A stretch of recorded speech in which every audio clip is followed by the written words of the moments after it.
Phoenix police not saying a lot tonight about what led to this shooting, which as of right now they believe to be accidental. We have watched them talk to several people in the parking lot of this apartment complex near 19th Avenue and Cactus Road. Now the good news here, officials believe this 4-year-old boy that was shot is expected to be okay. His injuries are only minor. Of course, we are going to stay on this story, and as soon as we get an update, we will bring it to you online and on our app and, of course, on TV. Reporting in Phoenix tonight, Lexi Suter, ABC 15, Arizona. This has been 2 years in the making, very emotional, very devastating for both sides. That emotion, part of the reason why the judge chose to not release this video to the public until tonight. And I want to warn you multiple times, this is very graphic and very intense. This is the view from former Mesa officer Philip Brailsford's body camera. Stop right there! Stop! Stop! 5 officers confront Daniel Shaver and a guest in this hotel hallway. They were responding to a call that someone was pointing a gun out the window. Shaver was believed to be that someone. If you make a mistake, another mistake, there's a very severe possibility you're both going to get shot. Do you understand that? Yes. I do. Yes. All right. One officer asks if anybody else is in the room and if they're drunk. No. No. All right. So you're not going to have any problems understanding anything that I tell you, right? Great. Then a command to follow their instructions. On multiple occasions, the officers tell the pair they will shoot them if they don't listen. If you move, we're going to consider that a threat, and we are going to deal with it, and you may not survive it. Do you understand me? Yes, sir. One officer takes the woman with Shaver away while he remains on the floor. Officers then tell Shaver to kneel and put his hands up. You think you're going to fall? You better fall on your face. Your hands go back in the small of your back or down. We are going to shoot you. Do you understand me? Yes, sir. They tell him to crawl toward them. Crawl towards me. Then, the moment that prompts Brailsford to fire. This right here is the last time you'll see Shaver alive. One more warning, the next few seconds are the moments when he's shot. The first time any of us are seeing this shooting. Don't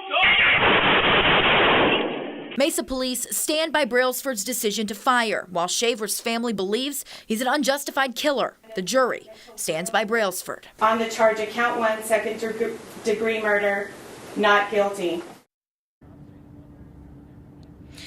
It is tough video to watch, and Shaver's widow, her battle in court not over. She is suing the city of Mesa for the wrongful death, she says, of her husband. Reporting live in Phoenix tonight, Lexi Suter, ABC 15, Arizona. Lexi Suter in for Fui tonight with sports and even an AP alert just before we came on the air. Yeah, that's right, guys. It is looking more like Edwards can go from ESPN to ASU, and now several reports saying it's almost a done deal before he even gets to town on Friday. Chris Groh live at ASU tonight. And Chris, the athletic director has promised a home run hire. What do fans think? Where this crime happened, and Lexi, the man who ended up calling the cops, I mean, he's a real hero in all of this. He is, Stephanie, and he actually was just visiting the valley, stopping at Dillard's. He was driving through this parking lot when he noticed something odd. He saw that woman sitting in the back of her trunk. Scottsdale 911. There's a gal here that was sitting in her trunk, and I just checked on her to see what the deal was, and she said she has been abducted. The man who called 911 found the elderly woman with duct tape around her neck and a zip tie around her arm. I'm sorry, did you say she's in the trunk? Yes. That's why I stopped here to see if she needed some help. I don't see people sitting in their trunks too often. Police say Ian Nielsen is the man who put her in her trunk and left her. Nielsen, who was a security guard, admitted what he did to investigators. Ian, what would you say to this woman? Police say he stole her cash and then drove her around to various spots in Scottsdale, at one point even throwing her to the ground, breaking her sternum.